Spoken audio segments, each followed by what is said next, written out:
Hey guys, what's going on? Nivens here. Time for your weekly rock wind-up, the first for the month of June, and of course our first post-Rock Fest. Again, thank you to each and every one of you that came out and made it another sellout. 50,000, you can't be wrong, right? Well, let's jump right into it with Maynard James Keenan. As much as I would like to imagine MJK being that young lad from the Undertow days that would be decked out in some crazy sort of face paint, as well as a woman's brassiere on the shoulders of a beefed up man with a leather belt, leather undies, leather Speedo on, and some sort of crazy leather mask. It seems that he's gotten a little old, doesn't quite do that anymore. In fact, this week he had a complete and total hip surgery replacement thing. Just said years of foot stomping left him needing the surgery. He did also say that he'll have a new Pussifer album out later this fall. Didn't make any mention about Tool, so I guess we're just still holding our breath.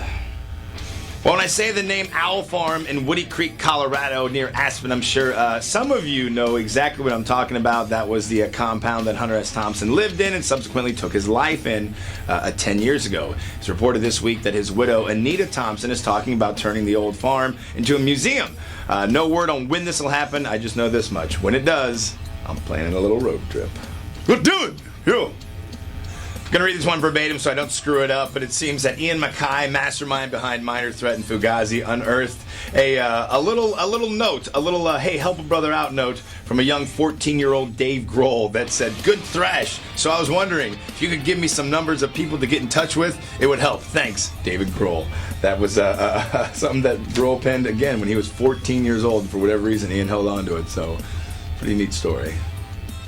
All right, let's close out your weekly rock wind-up with new music, movies, memoirs, games. For example, there's a brand new and only official Queen game available on Apple as well as Google, which you basically will have to solve puzzles, complete trivia, and win real-world Queen merchandise, all with Queen's original music. That's pretty cool.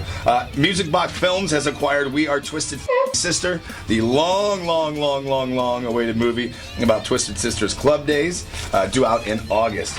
Bringing the Horizon live at Wembley was supposed to drop on the 29th of last week. However, it's getting bumped to June 22nd. On top of that, Buckcherry is going to release their 7th studio album. They've been teasing it for a while now, but it's going to be titled Rock and Roll on August 21st. What else? It seems that some old flames have rekindled in Korn's Jonathan Davis as well as Marilyn Manson. They haven't really hung out since 2002 when Davis was scoring Queen of the Damned and Manson did one of the songs, but I guess they're going to be working on an unexpected project. It was announced this week via Metal Hammer.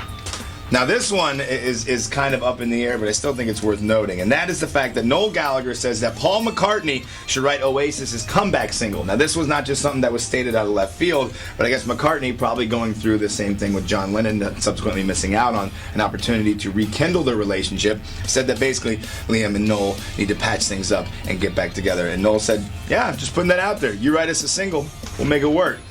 Keeping the cash cow of the Hendrix estate alive, it seems that they are looking for original photos, negatives, film, video, or audio tapes. If you happen to catch a Jimi Hendrix concert, let them know at archives@jimihendrix.com.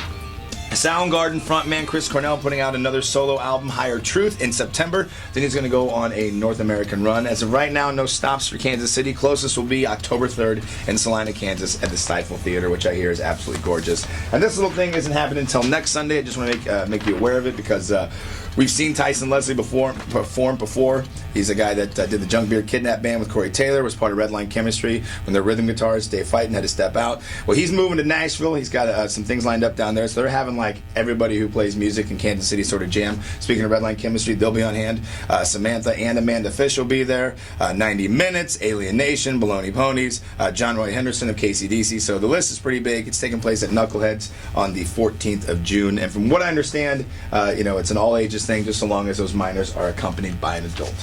I'll remind you again next week. I'm Nivens. Thank you very much for tuning in to your weekly rock wind-up. Have a great weekend. Peace. Tyson's also my piano teacher, so I should probably make that a full disclosure.